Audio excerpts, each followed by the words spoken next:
जय श्री कृष्णा। राधे राधे। आपके किचन में चकला बेलन का इस्तेमाल तो ज़रूर होता होगा। तो चकला बेलन इस्तेमाल तो आप करते हैं, लेकिन इससे जुड़े हुए कुछ खास नियम को जानना अति आवश्यक है। वैसे तो चकला बेलन का इस्तेमाल सभी घर में ज़रूर होता है, या फिर ऐसा आप कह सकते हैं कि रोटियां बनाने के लिए इसके इस्तेमाल का और कोई तरीका है ही नहीं।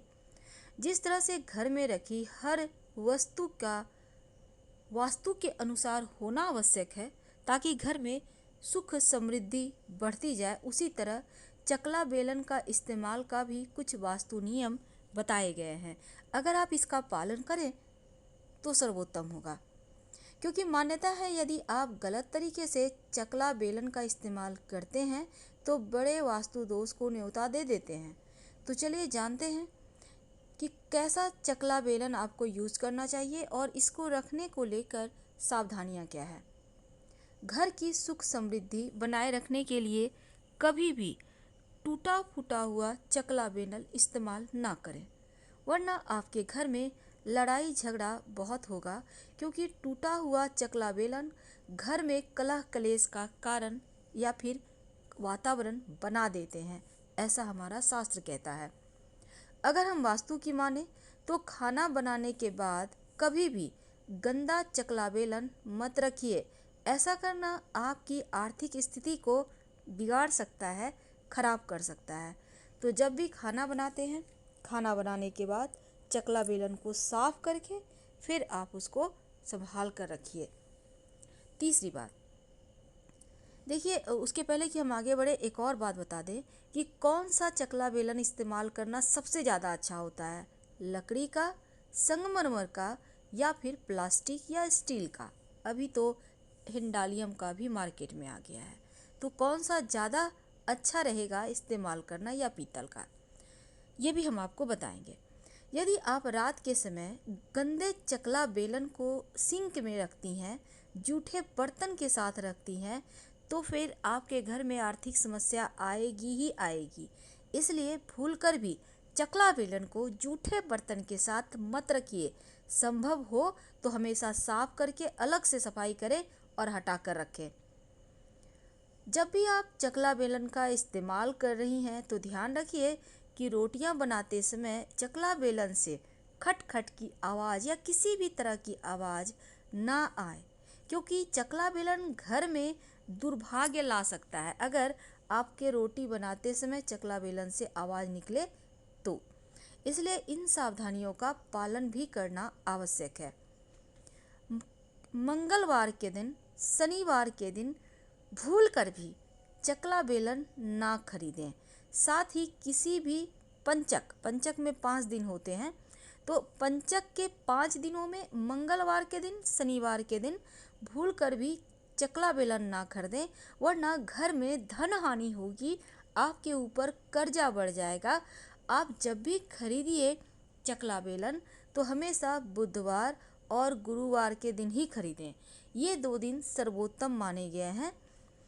अगर आप अपने घर में बेवजह की समस्याओं से परेशान, आप चाहते हैं कि घर में बेवजह की मुश्किलें समस्याएं परेशान ना करें, तो भूलकर भी चकला बेलन को उल्टा करके मत रखिए।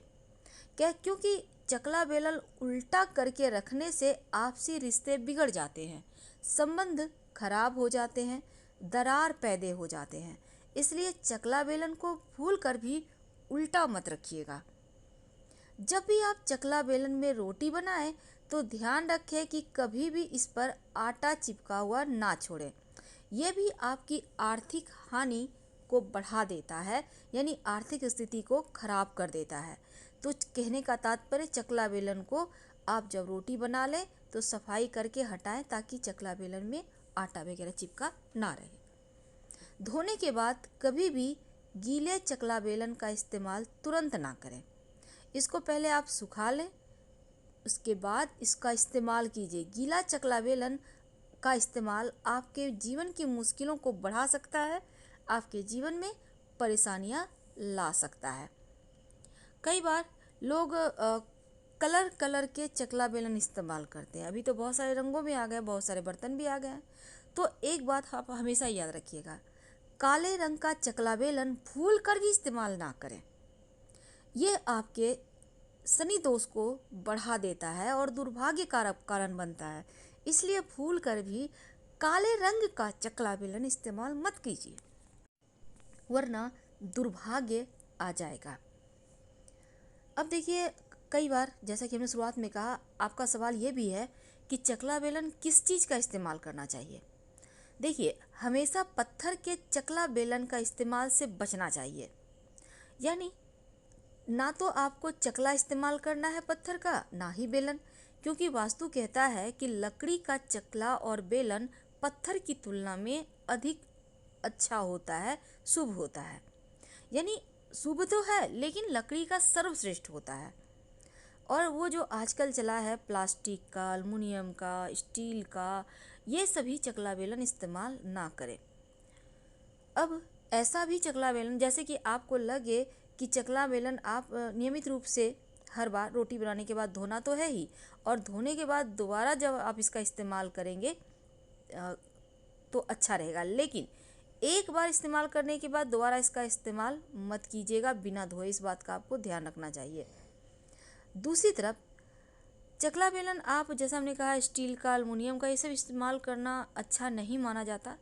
अगर आपके पास कोई ऑप्शन नहीं है तो अलग बात है, लेकिन रोटी बनाने के पहले चकला पे ऐसा क्या डालें कि घर में खुशियाँ बढ़ जाए, बरकत बढ़ जाए। हमने आटे के बारे में, तवा के बारे में आपको पहले भी बताया है, लेकिन आज हम आपको कुछ खास बताएंगे। देखिए, वास्तु की माने तो कोशिश करें कि चकला बेलन से रोटी बनाते समय आवाज़ ना निकले। अगर आवाज़ आती हो तो चकला बेलन में प्रॉब्लम है। अगर दोष चकला बेलन में है तो उसे बिना देर किए तुरंत हटा दे, क्योंकि मान्यता है जिस चकला बेलन से आवाज़ आती है घर में अशांति बढ़ती है, धनहानि होती है, मुश्किलें बढ़ जाती है। ध्यान आपको ये भी रखना है कि बहुत सारे लोग क्या करते हैं ना, एक दिन 2 दिन छोड़कर चकला बेलन साफ करते हैं। आप ऐसा मत कीजिए, स्वास्थ्य के साथ आप खिलवाड़ कर रहे हैं और वास्तु दोष भी होगा। तो चकला बेलन को बहुत सारे लोग बर्तनों के बीच में रख देते हैं। आप बर्तनों को बीच में बिल्कुल भी ना रखें, आप एक किनारे में रखें, साइड में रखें। और आटे चावल के डब्बे पर भी बहुत सारे लोग रख देते हैं, ड्रम के ऊपर रख देते हैं। आप भी ऐसा ना करें, इससे भी धनहानि होती है, परिवार में मतभेद बढ़ जाते हैं। तो चकला बेलन से संबंधित बहुत सारे वास्तु उपाय हैं। तो चलिए जान लेते हैं, रोटी बनाने के पहले चकला पे क्या डालें। आटा तो हर कोई डालता है, लेकिन आप 1 चुटकी हल्दी डालकर, ज़्यादा नहीं, थोड़ा सा डाल दें और उसको पोंछकर हटा दें। एकदम आपको नियम करना है सिर्फ। इसके बाद आप रोटियां बनाएं। तो हम आपसे विदा लेते हैं। जानकारी अच्छी लगे तब लाइक कर सब्सक्राइब करें, अपनों से शेयर